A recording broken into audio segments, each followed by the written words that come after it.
السلام علیکم ورحمۃ اللہ وبرکاتہ۔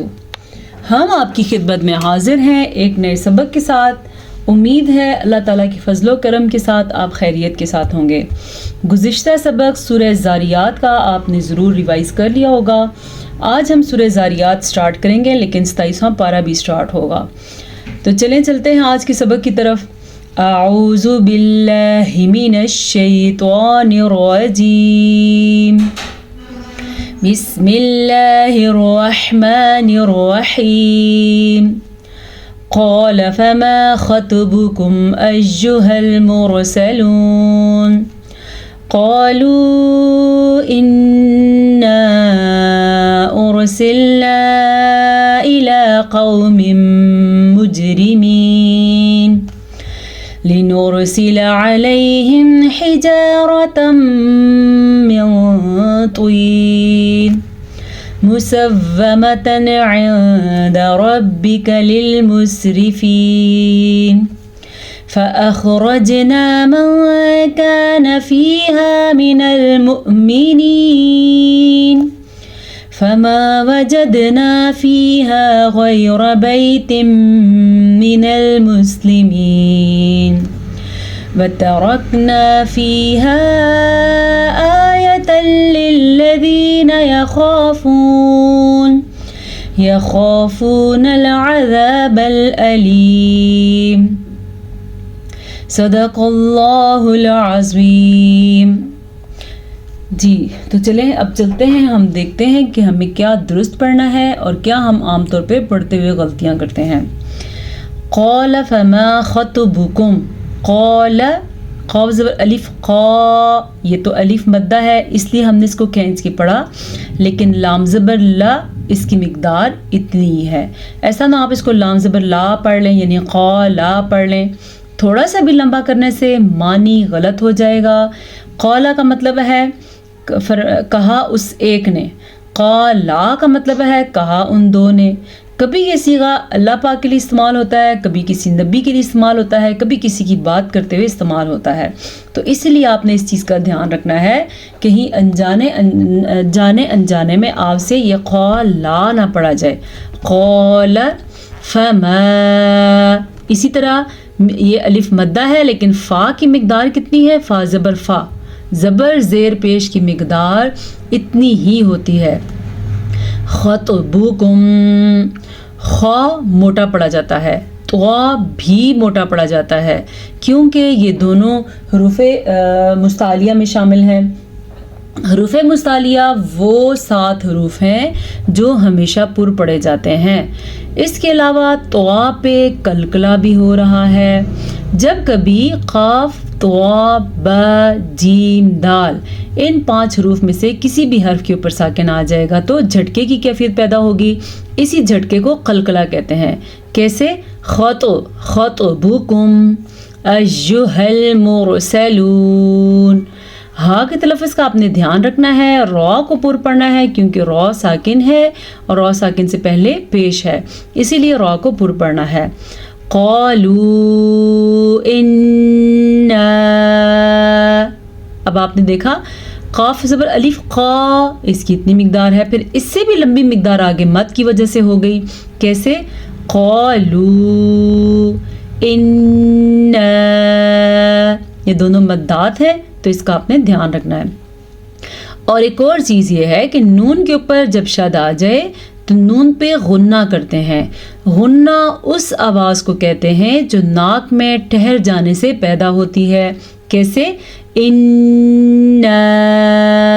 کیا آپ محسوس کر رہے ہیں اس غنے کو جو ناک میں سے، ناک کی جڑ سے رکنے کی آواز ہے، وہ غنے کی ہے۔ ارسلنا، اچھا جی، حمزہ کے اوپر پیش ہے تو را پر پڑی جائے گی، اور آگے نون زبر الف مد نا، یہ مد آپ لمبی کر کے پڑھیں گے۔ کیسے؟ ارسلنا الی قوم مجرمین۔ قاف حروف مستعلیہ میں سے ہے۔ حروف مستعلیہ کتنے ہیں؟ چلیں آج پھر سیکھ لیتے ہیں۔ حروف مستعلیہ 7 ہیں۔ یہ وہ 7 حروف ہیں جو ہر صورت میں موٹے پڑے جاتے ہیں۔